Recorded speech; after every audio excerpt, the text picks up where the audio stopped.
Hello friends, स्वागत है आप सबका आपका अपना यूट्यूब चैनल अब पढ़ेगा इंडिया में। आज हम लोग इस वीडियो में देखेंगे जैसा कि आप लोगों ने थंबनेल पे देखा होगा, ये वीडियो जो है वो आर्थिक सर्वेक्षण 2023 पे बेस्ड है। इकोनॉमिक सर्वे से हमेशा क्वेश्चन आपको एग्जाम में देखने के लिए मिल जाएगा। कभी भी आप कोई भी एग्जाम देंगे तो आपको इकोनॉमिक सर्वे और बजट, ये दोनों ऐसा इंपॉर्टेंट टॉपिक्स है जिससे अक्सर एग्जाम्स में क्वेश्चन जो है वो देखने के लिए मिलते हैं। तो यह जो कंटेंट है वो मैं एडिटोरिया के करंट अफेयर के बुक्स जो वार्षिकी 2023 जो अभी रिसेंटली पब्लिश हुई है उस बुक से मैं लिया हूँ, आर्थिक सर्वेक्षण 2023। इसके साथ ये पहले वन लाइनर के फॉर्म में इससे रिलेटेड जितने भी तथ्य होंगे उसके लास्ट में एमसीक्यूज भी आपको मिल जाएंगे इकोनॉमिक सर्वे से। मतलब टोटल एक ही क्लास में आपका इकोनॉमिक सर्वे जो है वो कंप्लीट हो जाएगा। क्लियर है। इसका अगर आप लोगों को पीडीएफ चाहिए तो पीडीएफ के लिए वीडियो के दिए गए डिस्क्रिप्शन लिंक से जाकर टेलीग्राम ग्रुप ज्वाइन कर सकते हैं, या फिर टेलीग्राम में जाकर सर्च कर सकते हैं अब पढ़ेगा इंडिया। वहाँ जो ग्रुप आएगा उसको ज्वाइन कर लीजिए, वहाँ इसका पीडीएफ जो है वो प्रोवाइड करवा दिया जाएगा। तो चलिए अब बढ़ते हैं अपने वीडियो की तरफ। जो होगा आज का वीडियो वो होगा आर्थिक समीक्षा 2022-23 पर। सबसे पहले अगर आर्थिक समीक्षा की अगर बात की जाए तो यहाँ कहा गया है कि 31 जनवरी 2023 को आर्थिक समीक्षा 2022-23 संसद में प्रस्तुत किया गया। आर्थिक समीक्षा जो है वो हमेशा बजट के एक दिन पहले प्रस्तुत किया जाता है। बजट प्रस्तुत किया गया है 1 फरवरी 2023 को, तो उससे एक दिन पहले यानी 31 जनवरी 2023 को आर्थिक समीक्षा जो है वो संसद में प्रस्तुत किया गया है। आर्थिक समीक्षा 2022-23 वित्त मंत्रालय के जो मुख्य आर्थिक सलाहकार हैं जिनका नाम है बी अनंत नागेश्वरन, उनके मार्गदर्शन में आर्थिक कार्य विभाग की आर्थिक प्रभाग के द्वारा तैयार किया गया है। आगे कह रहा है कि कुछ नोट में कि 1950-51 में भारत का पहला आर्थिक समीक्षा को पेश किया गया था। 1964 तक आर्थिक समीक्षा जो है वो आम बजट के साथ साथ प्रस्तुत होता था। 1964 के बाद इसे आम बजट के एक दिन पूर्व जो है वो पेश किए जाने लगा। मतलब पहला आर्थिक सर्वेक्षण कब? 1950-51 में। 1964 तक आर्थिक सर्वेक्षण और बजट साथ में पेश किया जाता था, लेकिन 1964 के बाद आम बजट के एक दिन पहले ही आर्थिक सर्वेक्षण को पेश किया जाने लगा। आर्थिक समीक्षा 2022-23 के अनुसार भारत की जीडीपी में वृद्धि और राजकोषीय घाटाओं का अनुमान की अगर बात करते हैं तो 2021-22 का अंतिम अनुमान जीडीपी में वृद्धि 8.7% और राजकोषीय घाटा जो है वो जीडीपी का 6.7%। 2022-23 का पहला अग्रिम अनुमान जीडीपी में वृद्धि 7% और राजकोषीय घाटा जो है वो 6.4%। सॉरी 2023-24 में अनुमानित जीडीपी में वृद्धि 6 से 6.8% की वृद्धि। ये क्वेश्चन इंपॉर्टेंट हो सकता है। 2023-24 में अनुमानित कितना वृद्धि होगा? तो 6 से 6.8% की वृद्धि। आगे दिया हुआ है विभिन्न देशों का निबल शून्य प्रतिज्ञा। इसके स्रोत जो है वो आर्थिक समीक्षा 2022-23 है। विभिन्न राष्ट्र, भारत का जो लक्षित वर्ष है वो कब है? 2070 तक निबल शून्य प्रतिज्ञा है। चीन, रूस, इंडोनेशिया, सऊदी अरब का है 2060 तक। तुर्की का है 2053 तक। उसके बाद America, Canada, Argentina, Brazil, European Union, United Kingdom, France, Italy, दक्षिण Korea, Japan, South Africa, Australia, इतने का कब तक है? 2050 तक। और जर्मनी का कब तक है? 2045 तक। तो ये आपसे पूछ लेगा, इंपॉर्टेंट है, भारत का याद रखिएगा। भारत का कब तक है? 2070 तक है। आगे है कि मूलभूत कीमतों पर सकल मूल्य वृद्धि की अगर बात करते हैं तो अर्थव्यवस्थाओं के जो तीनों सेक्टर होते हैं, कृषि, औद्योगिक और सेवाएं, तो कृषि और संबंध क्षेत्र में 2021-22 में वृद्धि हुई है 3.0% और 2022-23 में वृद्धि हुआ है 3.5%। औद्योगिक क्षेत्र में 10.3% की वृद्धि हुई है। 2022-23 में वृद्धि हुआ है 4.1%। सेवाएं की अगर बात करते हैं तो 2021-22 में वृद्धि हुआ था 8.4% और 2022-23 में वृद्धि हुआ है कितना? 9.1%। देखिए, आर्थिक समीक्षा और बजट जो है वो पूरी तरह से आंकड़ों का खेल है और वो आपको ध्यान में रखना ही होगा। आप आंकड़ों से पीछे नहीं भाग सकते हैं। फिर है भारतीय अर्थव्यवस्था पर एक नज़र। ये वही है जो दिए गए हैं। जैसे राजकोषीय घाटा जीडीपी का कितना प्रतिशत है? 2019-20 में 4.7, 2021 में 9.2, 2021-22 में कितना? 6.7 और 2022-23 में कितना? 6.4। आगे अगर बात करते हैं 2022-23 में विश्व के विभिन्न क्षेत्र में भारत का स्थान क्या है, तो वैक्सीन निर्माण में भारत का स्थान जो है वो है पहला। दोपहिया और तीन पहिया वाहनों के निर्माण में भी है पहला। दुग्ध उत्पादन में भी ये पहला। तो यह 3 चीज़ों में भारत का स्थान जो है वो पहला है। किस किस चीज़ में? वैक्सीन निर्माण में, दोपहिया और 3 पहिया वाहनों के निर्माण में और दुग्ध उत्पादन में। इन तीनों में भारत का स्थान जो है वो पहला स्थान है। फिर उसके बाद कच्चे इस्पात के उत्पादन में और मोबाइल फ़ोन निर्माण में, ये दोनों में भारत का स्थान जो है वो क्या है? दूसरा स्थान है। अगर फिर बात करते हैं अंडा उत्पादन में और ऑटोमोबाइल क्षेत्र में, फिर फार्मास्यूटिकल्स फार्मा उद्योग में, तो यह तीनों उत्पादन में भारत का स्थान जो है वो कितना है? तीसरा स्थान है। किस किस चीज़ में? अंडा उत्पादन, ऑटोमोबाइल क्षेत्र और फार्मास्यूटिकल फार्मा में भारत का जो स्थान है वो तीसरा है। चौथे स्थान की अगर बात करते हैं तो यात्री गाड़ियों के निर्माण में और रेलवे नेटवर्क में भारत का स्थान जो है वो क्या है? चौथा है। विदेशी मुद्रा भंडार के मामले में भारत का स्थान क्या है? भारत का स्थान छठा है। विश्व व्यापार सेवा के निर्यात में भारत का स्थान जो है वो 7वां है। मांस में भारत का स्थान जो है वो है 8वां और विश्व व्यापार के सेवा आयात में है 10वां। देखिए यहाँ कन्फ्यूजन नहीं होना है, सेवा निर्यात में कितना है? 7वां है और सेवा आयात में अगर पूछे तो कितना है? 10वां है।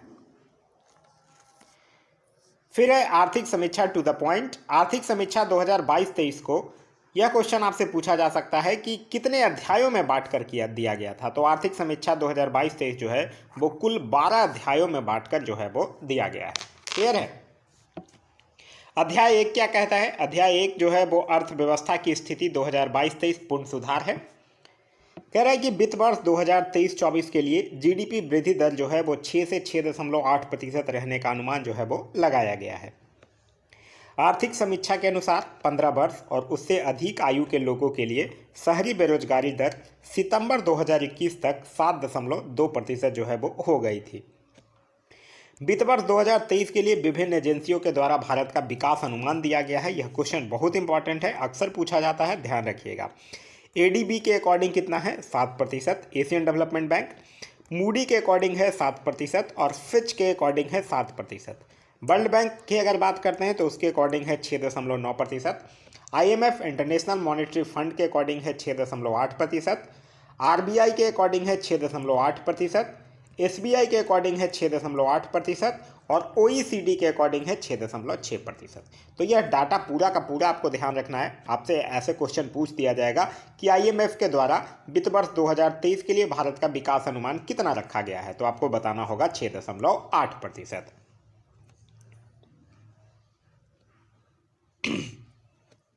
कह रहा है कि क्रय शक्ति क्षमता यानी PPP के अनुसार भारत दुनिया की तीसरे सबसे बड़ी अर्थव्यवस्था है।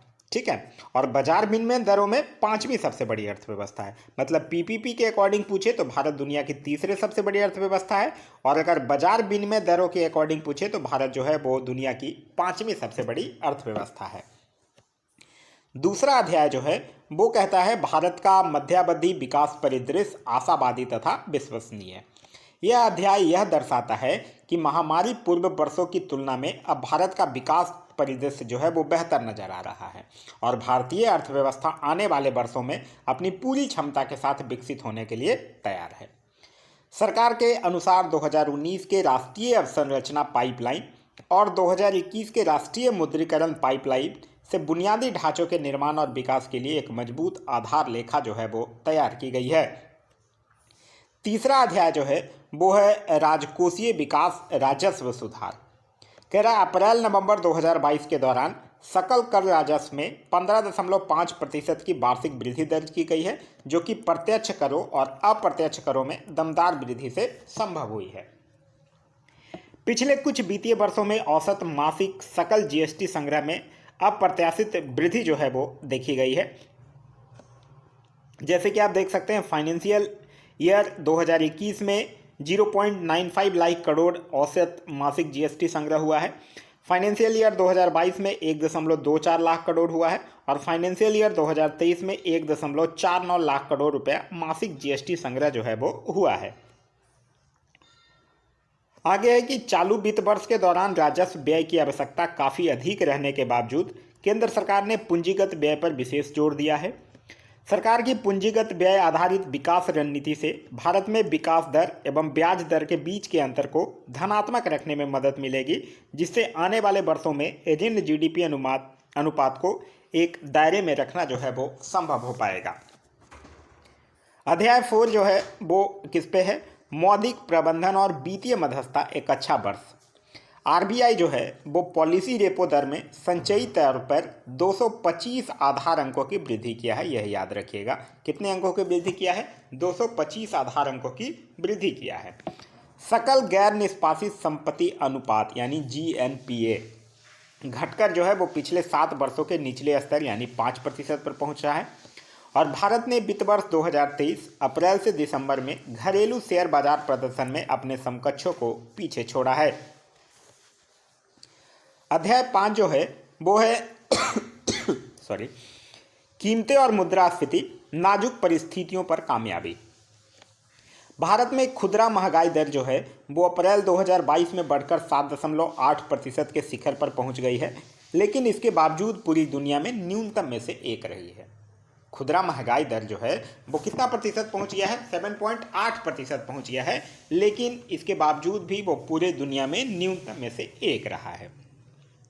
सरकार ने घरेलू आपूर्ति सुनिश्चित करने और महंगाई रोकने के लिए बहुआयामी रणनीति अपनाई, जो कि निम्नलिखित है। क्या क्या रणनीति अपनाया है? प्रमुख कच्चे माल, फ्लोनिकल, कुकिंग ऑयल इत्यादि पर आयात शुल्क को घटाकर शून्य कर दिया है। पेट्रोल और डीजल के उत्पाद शुल्क में चरणबद्ध कटौती की गई है। कपास पर सीमा शुल्क जो है वो माफ कर दिया गया है और गेहूं के निर्यात पर क्या कर दी गई है? रोक लगा दी गई है। नेक्स्ट अध्याय 6 है, उसमें सामाजिक अवसंरचना और रोजगार व्यापक व्यवस्था की बात कही गई है। जीवन के बेहतर गुणवत्ता के लिए सरकारी व्यय में वृद्धि की गई। स्वास्थ्य क्षेत्र पर केंद्र एवं राज्य सरकार का अनुमानित व्यय बढ़कर वित्त वर्ष 2022-23 में जीडीपी का 2.1% हो गया। बाल मृत्यु दर, 5 साल से कम उम्र के बच्चों की मृत्यु दर और नवजात शिशु मृत्यु दर में निरंतर गिरावट जो है वो दर्ज की गई है। साथ ही साथ 4 जनवरी 2023 तक आयुष्मान भारत योजना के तहत लगभग 22 करोड़ लाभार्थियों का सत्यापन जो है वो किया गया है। आयुष्मान भारत के तहत देश भर में 1.54 लाख से भी अधिक स्वास्थ्य एवं वेलनेस केंद्रों को चालू किया गया है। आर्थिक समीक्षा में प्रकाश डाला गया है कि यूएनडीपी की जो बहुआयामी गरीबी सूचकांक रिपोर्ट 2022 है, उसके अनुसार भारत में 41.5 करोड़ लोग वर्ष 2005 से 2006 जो वित्तीय वर्ष है उससे वर्ष 2019-20 के बीच गरीबी से उबर गए हैं। मतलब यूएनडीपी का जो बहुआयामी गरीबी सूचकांक रिपोर्ट 2022 के अकॉर्डिंग जो 2005-6 फाइनेंशियल ईयर से लेकर 2019-20 के बीच भारत के करीबन 41.5 करोड़ लोग जो हैं वो गरीबी से उबर गए हैं। फिर आगे है कि वर्ष 2023 से 2027 तक 14,500 से अधिक जो है वो पीएम श्री स्कूलों का निर्माण जो है वो किया जाएगा। आर्थिक समीक्षा के अनुसार 6 जनवरी 2023 तक कोविड टीके की 220 करोड़ से भी अधिक खुराक जो है लोगों को लगा दी गई है। असंगठित कामगारों का एक राष्ट्रीय डेटाबेस बनाने के लिए एक ई श्रम पोर्टल जो है वो विकसित किया गया है, जिसका सत्यापन जो है वो किससे होता है? आधार से होता है। ई श्रम पोर्टल विकसित किया गया है। 31 दिसंबर 2022 तक कुल मिलाकर 28.5 करोड़ से भी अधिक असंगठित कामगारों ने ई श्रम पोर्टल पर अपना पंजीकरण जो है वो करवाया है। नेक्स्ट अध्याय जो है वो 7 वो किससे रिलेटेड है? जलवायु परिवर्तन और पर्यावरण भविष्य की तैयारी की बात कही गई है। इसमें भारत जो है वो वर्ष 2070 तक शून्य कार्बन उत्सर्जन का लक्ष्य हासिल करने के लिए नेट जीरो का संकल्प जो है वो व्यक्त किया है। भारत ने गैर जीवाश्म ईंधनों से 40% अधिष्ठापित बिजली क्षमता का अपना लक्ष्य जो है 2030 से पहले ही हासिल कर लिया है। भारत ने अब तक 2030 तक गैर जीवाश्म ईंधनों से 50% संचयी विद्युत ऊर्जा स्थापित क्षमता जो है वो हासिल करने का लक्ष्य जो है वो रखा है। गैर जीवाश्म ईंधनों से संभावित अधिष्ठापित क्षमता वर्ष 2030 तक 500 गीगावाट से अधिक हो जाएगी। इससे वर्ष 2014-15 की तुलना में वर्ष 2029-30 तक औसत उत्सर्जन दर में लगभग 29% की कमी आ जाएगी। भारत अपनी जीडीपी की उत्सर्जन तीव्रता को वर्ष 2005 के स्तर की तुलना में वर्ष 2030 तक 45% कम कर देगा। पर्यावरण के लिए जीवन शैली लाइफ के रूप में जन आंदोलन जो है वो शुरू किया गया है।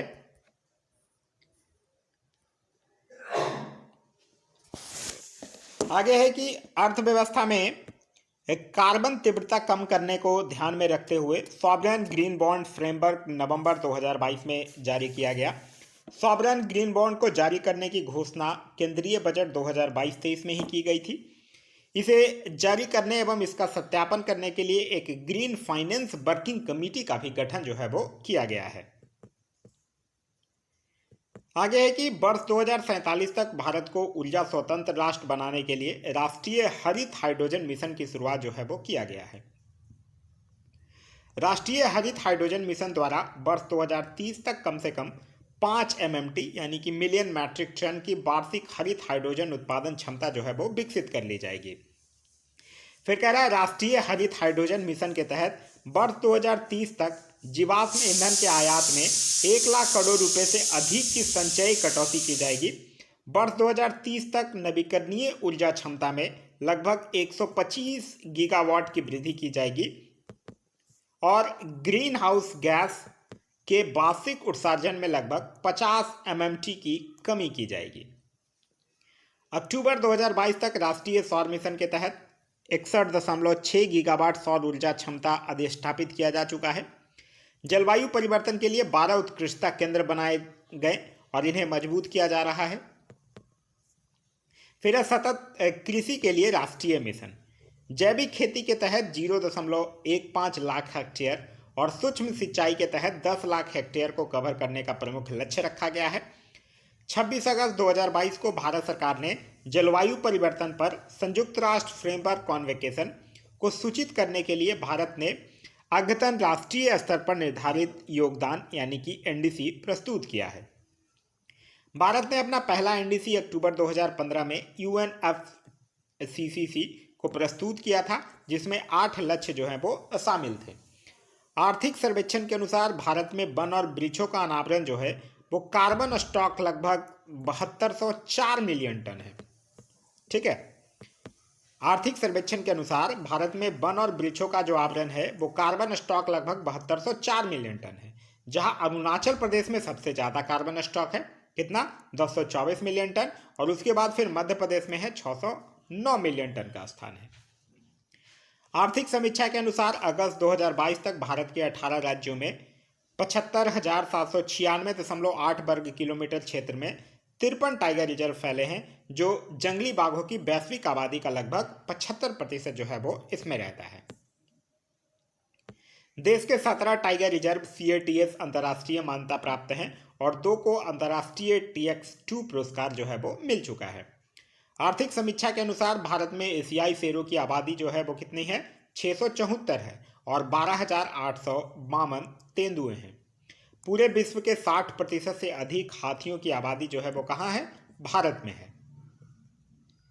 अब नेक्स्ट है अध्याय 8, जो कि किससे संबंधित है, कृषि और खाद्य प्रबंधन, खाद्य सुरक्षा से पोषण सुरक्षा तक संबंधित है। कह रहा है कि प्रथम अग्रिम अनुमान 2022-23 के अनुसार भारत में 315.7 मिलियन टन कुल खाद्यान्न का उत्पादन हुआ है, जिसमें खरीफ फसलों का उत्पादन जो है वो कितना है, 104.9 मिलियन टन अनुमानित है। मतलब टोटल कितना है, 315.7 मिलियन टन, जिसमें खरीफ फसलों का उत्पादन कितना है, 104.9 मिलियन टन। पिछले 6 वर्षों के दौरान भारतीय कृषि क्षेत्र जो है वो 4.6% की औसत वार्षिक वृद्धि दर से प्रगति कर रहा है। वर्ष 2021-22 में कृषि और संबंध क्षेत्र में सिर्फ 3% की वृद्धि जो है वो देखी गई है। देखिए फाइनेंशियल ईयर 2022 में कितना, 3%, फाइनेंशियल ईयर 21 में 3.3% और फाइनेंशियल ईयर 2020 में कितना है, 5.5%। आगे है कि 2021-22 के दौरान कृषि निर्यात 50.2 बिलियन अमेरिकी डॉलर के उच्च स्तर पर पहुंच चुका है। 2018-19 के केंद्रीय बजट में यह घोषणा की गई थी कि किसानों को सभी जरूरी फसलों को उत्पादन लागत का कम से कम 1.5 गुना न्यूनतम समर्थन मूल्य जो है वो क्या होगा, दिया जाएगा। तदनुसार कृषि वर्ष 2018-19 के बाद से खरीफ, रबी समेत सभी 22 फसलों के लिए MSP जो है वो दिया जा रहा है। 23 दिसंबर 2022 तक 3.89 करोड़ पात्र किसानों को किसान क्रेडिट कार्ड जो है वो जारी कर दिया गया है। किसान क्रेडिट कार्ड योजना का प्रारंभ जो है वो 1998 में किया गया था। भारत में 44.3 लाख जैविक किसान हैं, जो कि दुनिया में सबसे अधिक हैं। परंपरागत कृषि विकास योजना के तहत किसान उत्पादक संगठनों के माध्यम से जैविक कृषि को बढ़ावा दिया जा रहा है। 59.1 लाख हेक्टेयर क्षेत्र को वर्ष 2021-22 में जैविक खेती के तहत जो है वो लाया गया था। तीसरे अग्रिम अनुमान 2021-22 के अनुसार 342.3 मिलियन टन बागवानी फसलों का रिकॉर्ड जो है वो उत्पादन हुआ है। संयुक्त राष्ट्र महासभा ने मार्च 2021 के दौरान अपने 75वें सत्र में वर्ष 2023 को अंतर्राष्ट्रीय मोटा अनाज वर्ष घोषित किया था। अंतर्राष्ट्रीय पोषक अनाज वर्ष पहल के माध्यम से भारत मोटे अनाजों को बढ़ावा देने में अग्रणी भूमिका जो है वो निभा रहा है। वर्ष 2021-22 के चौथे अग्रिम अनुमान के अनुसार भारत ने 50.9 मिलियन टन से अधिक मोटे अनाज का उत्पादन किया, जो एशिया के 80% और वैश्विक उत्पादन का लगभग कितना है, 20% है। सहकार से समृद्धि विजन को साकार करने के लिए जुलाई 2021 में सहकारिता मंत्रालय की स्थापना की गई थी। 2021-22 के दौरान कृषि खाद्य निर्यात का मूल्य भारत के कुल निर्यात का 10.9% था। सरकार ने 1 जनवरी 2023 से 1 वर्ष के लिए राष्ट्रीय खाद्य सुरक्षा अधिनियम के तहत लगभग 81.4 करोड़ लाभार्थियों को मुफ्त खाद्यान्न देने का ऐतिहासिक निर्णय जो है वो लिया है। फिर इसके तहत सरकार अगले 1 साल के लिए लाभार्थियों के प्रति व्यक्ति 5 किलोग्राम और अंत्योदय अन्न योजना के लाभार्थियों को 35 किलोग्राम प्रति परिवार मुफ्त में खाद्यान्न उपलब्ध जो है वो करवाएगी। कोविड-19 महामारी के चलते गरीबों को हुए आर्थिक व्यवधान के कारण अप्रैल से जून 2020 की अवधि के लिए प्रधानमंत्री गरीब कल्याण अन्न योजना चरण 1 की शुरुआत हुई थी। अभी तक इसके आगे भी विभिन्न चरणों को लागू किया जा चुका है। चरण 7 जो है वो अक्टूबर से दिसंबर 2022 को शामिल करने वाला नवीनतम चरण है। इसके तहत राष्ट्रीय खाद्य सुरक्षा अधिनियम के अधीन लाभार्थियों को प्रति माह 5 किलो अतिरिक्त खाद्यान्न जो है वो मुफ्त में प्रदान किया जाता है। पीएम किसान के अंतर्गत 11.3 करोड़ किसानों को वित्तीय सहायता उपलब्ध कराई गई है और राष्ट्रीय कृषि विपणन योजना ई नाम के तहत 1.74 करोड़ किसानों और 2.39 लाख व्यापारियों को जो है वो शामिल किया गया है। फिर अध्याय 9 जो कि उद्योग और अस्थायी विकास से संबंधित है। इसमें कहा गया है कि सकल घरेलू उत्पाद के हिस्से के रूप में वस्तुओं और सेवाओं का निर्यात वित्त वर्ष 2016 के बाद से सबसे अधिक रहा है। भारत विश्व का दूसरा सबसे बड़ा मोबाइल फ़ोन निर्माता बन गया है, जिसके हैंडसेट का उत्पादन वित्त वर्ष 2021 में 29 करोड़ यूनिट भारत ने कर दिया है। मतलब भारत में हैंडसेट का उत्पादन 2021 में 29 करोड़ यूनिट जो है वो भारत कर दिया है। फिर है भारत विश्व की सबसे अधिक जेनरिक दवाएं उपलब्ध कराने वाला देश है, जो मात्रा के आधार पर वैश्विक आपूर्ति में 20% की हिस्सेदारी जो है वो रखता है। फार्मास्यूटिकल फार्मा उद्योग में भारत दुनिया में तीसरे और मूल्य के आधार पर 14वें स्थान पर है। फार्मा उद्योग में प्रत्यक्ष विदेशी निवेश में 4 गुना वृद्धि हुई है। वित्त वर्ष 2019 में एफडीआई $180 मिलियन से बढ़कर वित्त वर्ष 2022 में $699 मिलियन हो गया है। भारत जो है वो विश्व के 60% बाजार हिस्सेदारी के साथ सबसे बड़ा वैक्सीन निर्माता भी है। भारत का जो लक्ष्य है वो 2025 तक $1 ट्रिलियन की डिजिटल अर्थव्यवस्था बनाना है। इलेक्ट्रॉनिक्स के निर्यात में वित्त वर्ष 2019 में $4.4 बिलियन से वित्त वर्ष 2022 में $11.6 बिलियन तक लगभग 3 गुना वृद्धि हुआ है। वित्त वर्ष 2022-23 के लिए कोयले का उत्पादन बढ़कर 911 मिलियन टन होने का अनुमान है, जो पिछले वर्ष की तुलना में लगभग 17% क्या है, अधिक है। वैश्विक मूल्य श्रृंखला में भारत के समेकन को और बढ़ाने के लिए मेक इन इंडिया 2.0 की शुरुआत की गई है। यह 27 क्षेत्रों पर ध्यान केंद्रित कर रहा है, जिसमें 15 विनिर्माण क्षेत्र और 12 सेवा क्षेत्र जो हैं वो शामिल हैं। मेक इन इंडिया 2.0 जो है वो 27 क्षेत्रों के साथ साथ 24 उप क्षेत्रों के विकास को भी बढ़ावा देने का प्रयास कर रहा है। मेक इन इंडिया कार्यक्रम के उद्देश्यों के अनुसरण में आत्मनिर्भरता हासिल करने की दृष्टि से सरकार जो है वो PLI योजना की शुरुआत की है। सॉरी। भारत को वैश्विक आपूर्ति श्रृंखलाओं में शामिल करने के लिए PLI योजनाएं अगले 5 वर्षों में अनुमानित 4 लाख करोड़ पूंजीगत व्यय के साथ 24 श्रेणियों में शुरू की गई है। वित्त वर्ष 2022 में PLI योजनाओं के अंतर्गत 47,500 करोड़ रुपए का निवेश जो है वो देखा गया है। अगला है अध्याय 10, जो कि सेवाएं और शक्ति के स्रोत का विवरण करता है। वित्त वर्ष 2022-23 में सेवा क्षेत्र में 9.1% की दर से बढ़ने का अनुमान है। वित्त वर्ष 2021-22 में भारत का सेवा निर्यात जो है वो 254.5 बिलियन अमेरिकी डॉलर रहा है। वित्तीय सेवाओं को परिवर्तित करने के लिए 75 डिजिटल बैंकिंग इकाइयों की घोषणा की गई है। विश्व निवेश रिपोर्ट 2022 के अनुसार प्रत्यक्ष विदेशी निवेश सेवा क्षेत्र के सूची में भारत को 7वां सबसे बड़ा प्राप्तकर्ता के रूप में दर्शाया गया है। बीमा कंपनियों में FDI की सीमा 49% से बढ़कर 74% कर दी गई है और भारतीय बीमा बाजार जो है वो दुनिया में 10वां सबसे बड़ा है। नेक्स्ट अध्याय है वैदेशिक क्षेत्र सतर्क और आश्वासन। अप्रैल दिसंबर 2022 के दौरान व्यापार निर्यात जो है वो 332.8 बिलियन डॉलर रहा है। याद रखिएगा डाटा। अप्रैल दिसंबर 2022 के दौरान व्यापार आयात जो है वो 551.7 बिलियन डॉलर रहा है। निर्यात कितना रहा है? निर्यात की अगर हम लोग बात करते हैं तो वो रहा है 332.8 बिलियन डॉलर और आयात रहा है 551.7 बिलियन डॉलर। भारत जो है वो अब तक 13 मुक्त व्यापार समझौते किए हैं। इस सूची में सबसे नया भारत ऑस्ट्रेलिया आर्थिक सहयोग और व्यापार समझौता है, जिस पर 2 अप्रैल 2022 को हस्ताक्षर किए गए और यह 29 दिसंबर 2022 को प्रभावी हुआ था। इससे पहले भारत UAE व्यापक आर्थिक साझेदारी समझौता है, जिस पर 18 फरवरी 2022 को हस्ताक्षर किए गए थे और आधिकारिक तौर पर यह 1 मई 2022 को प्रभावी हुआ था। आसियान सदस्यों और 6 अन्य WTO सदस्यों के बीच क्षेत्रीय व्यापक भागीदारी समझौता 15 नवंबर 2020 को हस्ताक्षरित और 1 जनवरी 2022 से प्रभावी हुआ था।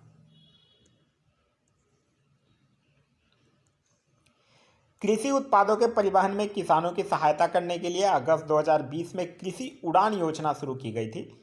कृषि उड़ान 2.0 को अक्टूबर 2021 में मौजूद प्रावधानों को बढ़ाते हुए प्रारंभ किया गया था।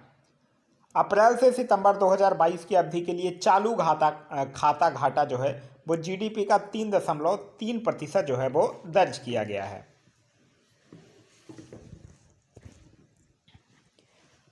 आगे कह रहा है कि अप्रैल से सितंबर 2022 के अवधि के लिए चालू खाता शेष GDP का 4.4% जो है वो दर्ज किया गया है। दिसंबर 2022 के अंत तक भारत का जो विदेशी मुद्रा भंडार है वो 562.7 बिलियन अमेरिकी डॉलर हो गया है। नवंबर 2022 तक भारत दुनिया का 6ठा सबसे बड़ा विदेशी मुद्रा भंडार धारक था। सितंबर 2022 के अंत तक भारत का विदेशी ऋण जो है वो 610.5 बिलियन अमेरिकी डॉलर था, जिसमें कि दीर्घकालीन ऋण जो था वो टोटल कितना है 610.5, जिसमें दीर्घकालिक ऋण था 478.8 और अल्पकालीन ऋण कितना है 131.7 बिलियन अमेरिकी डॉलर। अब ये लास्ट अध्याय है, अध्याय 12। इसमें बात कही गई है भौतिक और डिजिटल अवसंरचना की। राष्ट्रीय अवसंरचना पाइपलाइन के तहत कुल 141.4 लाख करोड़ रुपए की 89,151 परियोजनाओं का कार्यान्वयन जो है वो विभिन्न चरणों में है। राष्ट्रीय अवसंरचना पाइपलाइन की शुरुआत वित्त वर्ष 2019-20 से अगले 5 वर्षों वित्त वर्ष 2024-25 के लिए की गई थी। अगस्त 2021 में शुरू हुए राष्ट्रीय मुद्रीकरण पाइपलाइन 9 लाख करोड़ रुपए की निवेश क्षमता के साथ कार्य कर रही है। राष्ट्रीय मुद्राकरण पाइपलाइन की शुरुआत जो हुई है वो 23 अगस्त 2021 को की गई थी। वित्त वर्ष 2022 के दौरान 0.9 लाख रुपए का मुद्रीकरण लक्ष्य हासिल किया गया। वित्त वर्ष 2023 के लिए 1.6 लाख करोड़ रुपए मुद्रीकरण का लक्ष्य जो है वो रखा गया है। 30 सितंबर 2022 तक सरकार ने 16 राज्यों में 59 सोलर पार्कों के विकास को मंजूरी दी है, जिसकी कुल लक्ष्य क्षमता जो है वो कितना है 40 गीगावाट है। वित्त वर्ष 2021-22 के दौरान 17.2 लाख GWH विद्युत का उत्पादन हुआ है। कुल विद्युत उत्पादन में सबसे बड़ा हिस्सा जो है वो थर्मल का है 59.1%। द्वितीय सबसे बड़ा हिस्सा जो है वो अक्षय ऊर्जा का है 27.5%। और तृतीय सबसे बड़ा हिस्सा जो है वो हाइड्रो का है 11.7% का है। वित्त वर्ष 2022 के दौरान 10,457 किलोमीटर राष्ट्रीय राजमार्ग सड़कों का निर्माण किया गया। वित्त वर्ष 2023 में अक्टूबर 2022 तक 4,060 किलोमीटर राष्ट्रीय राजमार्ग सड़कों का निर्माण जो है वो किया जा चुका है। भारत में जलमार्गों की कुल नौगम्य लंबाई जो है वो 14,850 किलोमीटर है। राष्ट्रीय जलमार्गों की सबसे ज़्यादा लंबाई जो है वो पश्चिम बंगाल में स्थित है।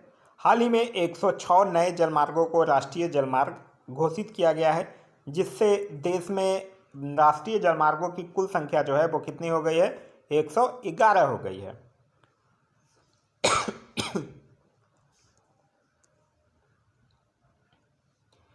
आगे है कि 100 साल पुराने अधिनियम के स्थान पर अंतर्देशीय पोत अधिनियम 2021 लागू किया गया, ताकि अंतर्देशीय जल परिवहन को बढ़ावा देने के साथ पत्तनों का निर्बाध आवाजाही सुनिश्चित की जा सके। 68,031 मार्ग किलोमीटर से अधिक लंबाई के साथ भारतीय रेलवे जो है वो विश्व का चौथा सबसे बड़ा नेटवर्क है। और 2019-22 के दौरान यूपीआई आधारित लेन देन के लिए मूल्य के संदर्भ में जो है 121% की वृद्धि और मात्रा के संदर्भ में 115% की वृद्धि जो है वो देखी गई है। नेक्स्ट है, नवंबर 2022 तक भारत में कुल टेलीफोन उपभोक्ताओं की संख्या 117 करोड़ है, जिसमें से 44.3% उपभोक्ता जो हैं वो कहाँ से हैं, ग्रामीण क्षेत्रों से हैं। नवंबर 2022 तक कुल टेलीफोन उपभोक्ताओं में से 97% मोबाइल फ़ोन वायरलेस द्वारा जुड़े हुए हैं। भारत में कुल टेली घनत्व 84.8% है, जिसमें दिल्ली में सबसे ज़्यादा 270% और बिहार में सबसे कम 55.4% है। 2015 से लेकर 2021 के दौरान ग्रामीण इंटरनेट उपभोक्ताओं की संख्या में 200% की वृद्धि जो है वो हुई है। जून 2022 की स्थिति के अनुसार लगभग 84 करोड़ ग्राहकों के पास इंटरनेट जो कनेक्शन है। आगे कुछ आर्थिक समीक्षा 2022-23 के अनुसार महत्वपूर्ण आंकड़े दिए गए हैं। एक विभिन्न संकेतक है और एक वर्ष 2019-21 के लिए दिया गया है और एक नमूना पंजीकरण प्रणाली के अनुसार वर्ष 2020 के लिए दिया गया है। तो कुल प्रजनन दर 2.0 और 2.0 है। शिशु मृत्यु दर 35.2 और 28। फिर है मातृ मृत्यु दर 97 है 2018-20 के लिए। नवजात मृत्यु दर 24.9 और 20 है। 5 वर्ष से कम आयु के बच्चों का मृत्यु दर ये 41.9 है और ये 32 है। नेक्स्ट है आर्थिक समीक्षा 2022-23 के आधार पर विश्व बैंक के अनुसार वर्ष 2022 में सिर्फ धन प्रेषण प्राप्त करता है कौन है, भारत है जो कि 100 बिलियन अमेरिकी डॉलर प्राप्त किया है। दूसरे नंबर पर मैक्सिको है 60 बिलियन अमेरिकी डॉलर और तीसरे नंबर पर चीन है जो कि 51 बिलियन अमेरिकी डॉलर प्राप्त किया है। फिर है वित्तीय वर्ष 2022-23 अप्रैल सितंबर में भारत में टॉप 3 निवेश करने वाले देश कौन है, सिंगापुर, मॉरिशस और यूएई। और भारत में टॉप 3 एफडीआई आकर्षित करने वाले क्षेत्र हैं कंप्यूटर, सॉफ्टवेयर और हार्डवेयर, सेवाएं और व्यापार। तो यह था इकोनॉमिक सर्वे से रिलेटेड जितने भी फैक्ट्स हैं वो सारे फैक्ट्स को हम लोग देख चुके हैं। अब जैसा कि मैं स्टार्टिंग में बताया था कि इकोनॉमिक सर्वे से रिलेटेड अब जो हम लोगों ने पढ़ा है उससे रिलेटेड 50 MCQs भी जो है वो हम लोग करेंगे। तो कह रहा है कि आर्थिक समीक्षा 2022-23 के अनुसार वित्त वर्ष 2023-24 के लिए कितना आर्थिक वृद्धि दर जो है वो अनुमानित किया गया है। तो कितना आर्थिक वृद्धि दर अनुमानित किया गया है, 6 से लेकर 6.8% तक। तो इस क्वेश्चन का जो सही आंसर होगा वो होगा ऑप्शन नंबर सी।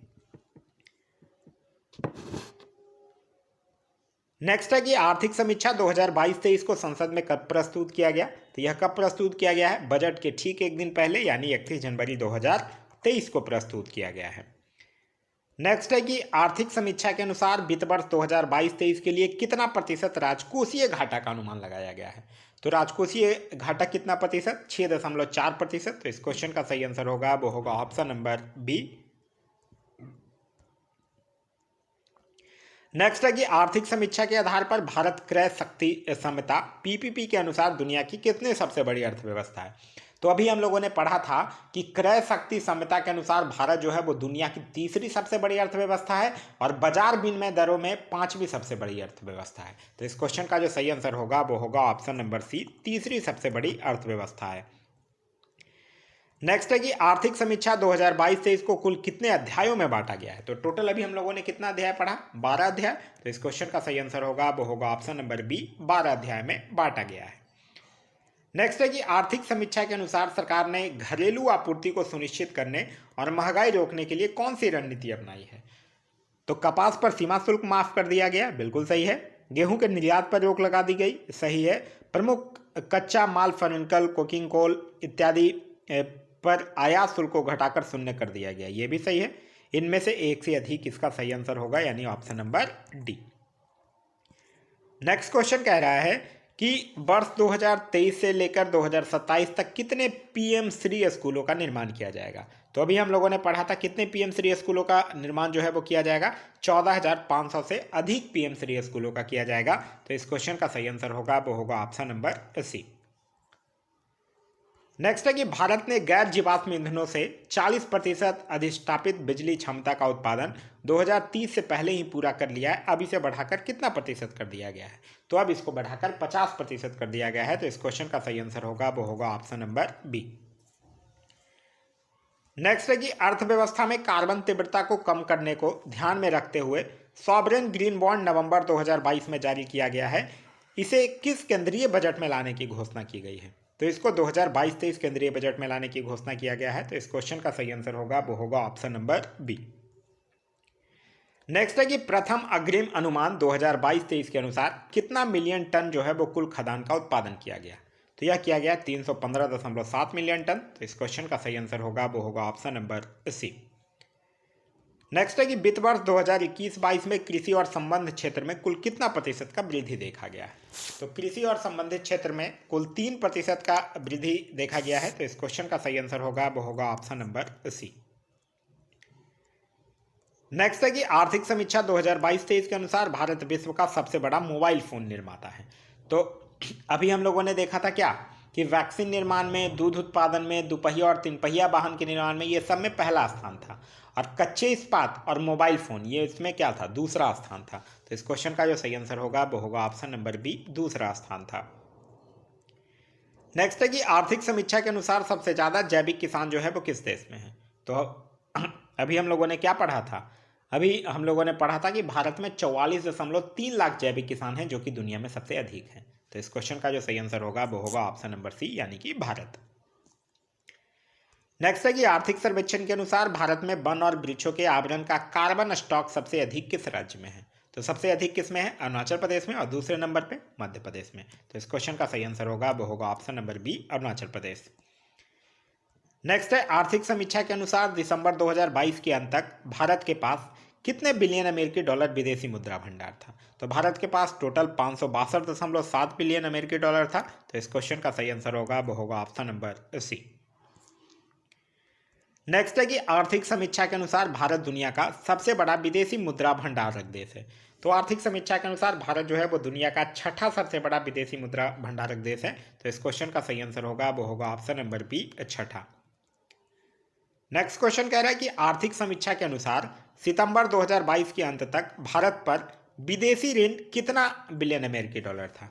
तो विदेशी ऋण कितना था, 610.5 बिलियन डॉलर, जिसमें हम लोगों ने पढ़ा था कि 478.8 बिलियन अमेरिकी डॉलर जो था वो दीर्घकालीन ऋण था और 131.7 बिलियन अमेरिकी डॉलर जो था वो अल्पकालिक ऋण था। क्लियर है। चलिए नेक्स्ट क्वेश्चन है क्वेश्चन नंबर 18। कह रहा है वित्त वर्ष 2021-22 के दौरान देश में कितना विद्युत का उत्पादन हुआ। तो वो हुआ है 17.2 लाख गीगावाट आवर। तो इस क्वेश्चन का सही आंसर होगा वो होगा ऑप्शन नंबर ए। नेक्स्ट है कि कुल विद्युत उत्पादन में द्वितीय सबसे बड़ा हिस्सा अक्षय ऊर्जा का है। आर्थिक समीक्षा के अनुसार यह कितना प्रतिशत है। देखिए हम लोगों ने पढ़ा था कि कुल विद्युत उत्पादन में सबसे बड़ा हिस्सा थर्मल का है, 59.1%। द्वितीय सबसे बड़ा हिस्सा है जो अक्षय ऊर्जा का है 27.5%, और तृतीय सबसे बड़ा हिस्सा हाइड्रो का है 11.7%।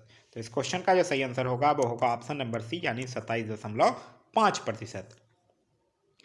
नेक्स्ट है कि वित्त वर्ष 2021-22 के दौरान कुल कितना किलोमीटर राष्ट्रीय राजमार्ग सड़कों का निर्माण किया गया है? तो कुल किया गया है 10,457 किलोमीटर। तो इस क्वेश्चन का सही आंसर होगा वो होगा ऑप्शन नंबर बी। नेक्स्ट है कि आर्थिक समीक्षा के अनुसार भारत में कुल टेली घनत्व प्रतिशत कितना है? तो टेली घनत्व का है 84.8%, जिसमें दिल्ली में सबसे ज्यादा है और बिहार में सबसे कम। तो इस क्वेश्चन का जो सही आंसर होगा वो होगा ऑप्शन नंबर सी। नेक्स्ट है कि आर्थिक समीक्षा 2022-23 के अनुसार भारतीय रेल मार्ग का कुल कितना विस्तार हो चुका है? तो भारतीय रेल मार्ग का कुल कितना विस्तार हो गया है? 68,031 किलोमीटर से अधिक लंबाई के साथ भारतीय रेलवे जो है वो विश्व का चौथा सबसे बड़ा नेटवर्क है। तो इस क्वेश्चन का जो सही आंसर होगा वो होगा ऑप्शन नंबर सी। नेक्स्ट है कि भारतीय रेलवे विश्व का तो चौथा सबसे बड़ा नेटवर्क है, यानी ऑप्शन नंबर सी जो होगा वो सही होगा। नेक्स्ट क्वेश्चन है क्वेश्चन नंबर 24। कह रहा है निम्नलिखित में से कौन सा स्थान सत्य है? वैक्सीन निर्माण में भारत प्रथम स्थान पर है, सही है। कच्चा इस्पात उत्पादन में भारत दूसरे स्थान पर, सही है। ऑटोमोबाइल क्षेत्र में भारत तीसरे स्थान पर है, यह भी सही है। तो इस क्वेश्चन का जो सही आंसर होगा वो होगा ऑप्शन नंबर डी, इनमें से सभी। नेक्स्ट है कि विश्व बैंक के अनुसार वर्ष 2022 में विश्व में शीर्ष धन प्रेषण प्राप्तकर्ता देश कौन बना है? तो वो बना है कौन? भारत। तो इस क्वेश्चन का जो सही आंसर होगा वो होगा ऑप्शन नंबर सी, यानी कि भारत। आगे है कि आर्थिक समीक्षा के अनुसार अप्रैल से सितंबर 2022 तक भारत में एफडीआई टॉप 3 निवेश करने वाले देश कौन है? तो सिंगापुर है, मॉरिशस है और यूएई है। तो इस क्वेश्चन का जो सही आंसर होगा वो होगा ऑप्शन नंबर ए। नेक्स्ट है कि बीते वर्ष 2022-23 में सबसे ज्यादा एफडीआई किस क्षेत्र में आया है? तो सबसे ज्यादा एफडीआई जो है वो कंप्यूटर सॉफ्टवेयर और हार्डवेयर के क्षेत्र में आया है।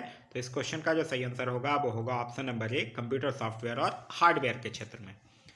नेक्स्ट क्वेश्चन है क्वेश्चन नंबर 28 कि आर्थिक समीक्षा के अनुसार वित्त वर्ष 2022-23 में कितना प्रतिशत जीडीपी में वृद्धि का अनुमान जो है वो लगाया गया है?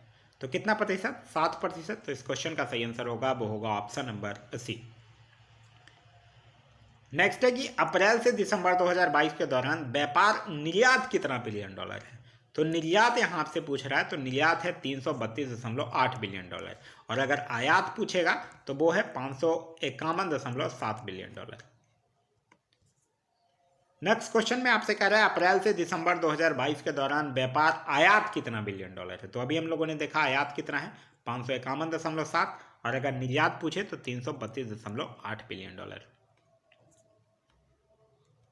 नेक्स्ट है कि आर्थिक समीक्षा के अनुसार जैविक खेती अपनाने वाला दुनिया का पहला राज्य कौन है? तो वो है सिक्किम। तो इस क्वेश्चन का सही आंसर होगा वो होगा ऑप्शन नंबर बी, यानी कि सिक्किम। नेक्स्ट है कि संयुक्त राष्ट्र बहुआयामी गरीबी सूचकांक के अनुसार 2005-6 और 2019-21 के बीच भारत के कितने लोग जो हैं वो गरीबी से बाहर आए हैं? अभी हम लोगों ने पढ़ा था कि आर्थिक समीक्षा में यह प्रकाश डाला गया है कि यूएनडीपी के जो बहुआयामी गरीबी सूचकांक रिपोर्ट 2022 है उसके अनुसार भारत में 41.5 करोड़ लोग जो हैं वो वर्ष 2005-6 से लेकर वर्ष 2019-20 के बीच गरीबी से उबर गए हैं। तो इस क्वेश्चन का जो सही आंसर होगा वो होगा ऑप्शन नंबर सी, 41.5 करोड़ लोग। नेक्स्ट है कि वित्त मंत्रालय के वर्तमान में मुख्य आर्थिक सलाहकार कौन है जिनके देखरेख में आर्थिक समीक्षा जो है वो तैयार हुआ है? तो उनका नाम क्या है? उनका नाम है बी अनंत नागेश्वरन। तो इस क्वेश्चन का सही आंसर होगा वो होगा ऑप्शन नंबर ए। आगे है आर्थिक समीक्षा 2022-23 में वर्णित वर्ल्ड इकोनॉमिक आउटलुक रिपोर्ट किसके द्वारा जारी किया जाता है? तो यह आईएमएफ के द्वारा जारी किया जाता है, मतलब इंटरनेशनल मॉनेटरी फंड के द्वारा। तो इस क्वेश्चन का जो सही आंसर होगा वो होगा option number A. Next question कह रहा है कि आर्थिक समीक्षा में विभिन्न देशों का नेट जीरो उत्सर्जन का लक्ष्य वर्णित है, जिसमें अमेरिका ब्रिटेन का लक्ष्य कब तक है? अमेरिका ब्रिटेन का है 2050 तक। भारत का कब तक है? 2070 तक। नेक्स्ट है कि आर्थिक समीक्षा में उल्लेखनीय लाइफ का पूर्ण रूप क्या है? तो लाइफ स्टाइल फॉर एनवायरमेंट, मतलब पर्यावरण के लिए जीवन शैली। तो इस क्वेश्चन का सही आंसर होगा वो होगा ऑप्शन नंबर सी।